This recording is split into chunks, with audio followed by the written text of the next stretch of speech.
If you're just joining me for the first time on this series, these fantasy movie reviews are a little more serious than the standard affair around here. Not only do we look at and judge the quality of movies, but we also analyze them in an attempt to better understand the fantasy genre, history of cinema, and the secrets behind storytelling as a whole.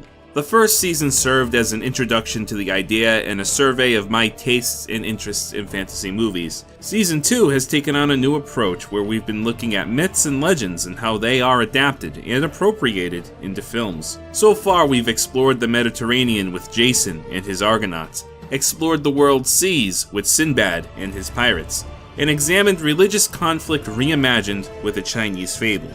However, if we truly want to begin to understand contemporary fantasy, perhaps we should start looking further north into Europe. Or, could it be that the best myths to investigate are the most modern myths? It is a subject of debate whether or not you can consider stories about caped and costume heroes as part of the fantasy genre. For every example you find that seems to fit, there's always another that counteracts it. The superhero conundrum, as I like to call it, results from comic stories borrowing elements from all sorts of genres, from science fiction, to pulp mystery, to horror, and existing all in universe together, creating melting pots of story elements that make the tales of modern-day mythic heroes so difficult to categorize that we often just settle on giving them their own genre. Superheroes are currently the dominant force in motion picture blockbusters, and many superhero films lean heavily towards science fiction, though I must argue there are a few that cross that unclear threshold from science fiction into science fantasy. Out of the Marvel movies, the best example would probably be the Thor Trilogy, which contains just as many supernatural elements as it does advanced technology and scientific conventions. Thor himself is quite literally Marvel Comics royalty, one of the first Avengers and one of Marvel's major heroes introduced in the 1960s. I'm sure everyone is well aware that Marvel's Thor shares his name with the ancient Norse deity who wielded a mighty hammer to protect mankind from the Jotun. At first glance, Marvel Thor shares very little with Old Norse Thor, the former being a noble, princely warrior with a penchant for battle, and the later harboring many more shades of grey, and often described with a fair, more rugged appearance. We'll return to this comparison later, but when re-watching Thor, a movie I haven't seen since it first came out, I was struck by how much of the original myth did manifest in such a modern adaptation. The Thor trilogy is considered by many, myself included, to perhaps be the weakest of the Marvel Cinematic Universe, which is surprising, especially because out of the first wave of movies, the first film is maybe the most important, setting up the first major antagonist for the Avengers and the first big MacGuffin to the MCU. Something similar can be said about the third film as well regarding Avengers Infinity War. But the first two films especially just seem to fail to capture the same level of excitement as the other films of other heroes. I think a lot of it has to do with Thor lacking much development in his own film series. Much of what he has received comes from the crossovers instead. This is especially noticeable in the first film, where Thor is just much less charming in this movie and just comes across as rather bland, seeming to lack any self-driven motivation.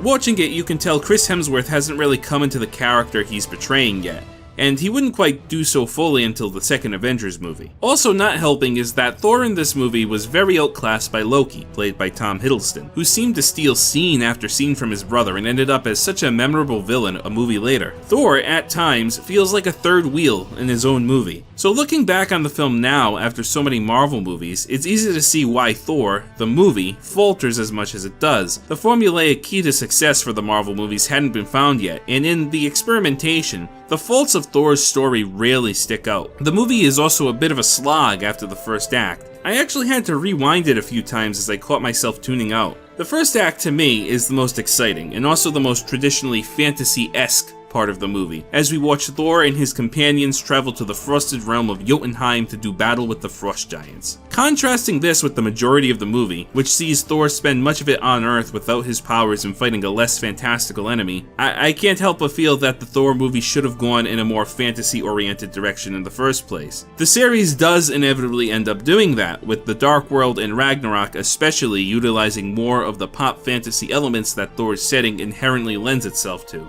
That all being said, with Thor having grown into being my favorite MCU character, it's interesting to reflect back and see his humble beginnings. Now, returning to the myth versus adaptation. Thor actually retains far more than the superficial stuff like being the son of Odin and having a magic hammer. One of the things that actually makes a lot of sense is the relationship between Thor and Loki in this movie and also in this trilogy.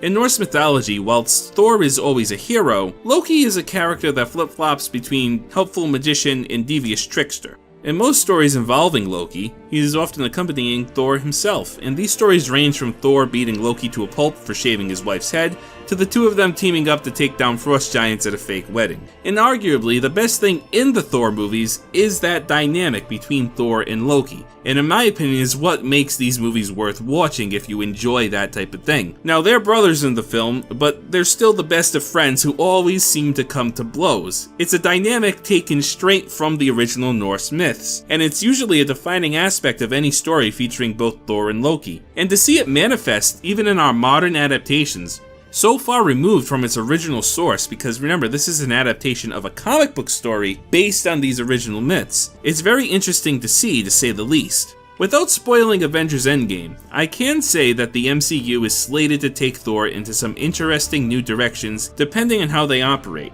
And I can't wait to see what they have in store for who has become my favorite hero in the MCU, though I think I much prefer looking forward than it comes to looking back.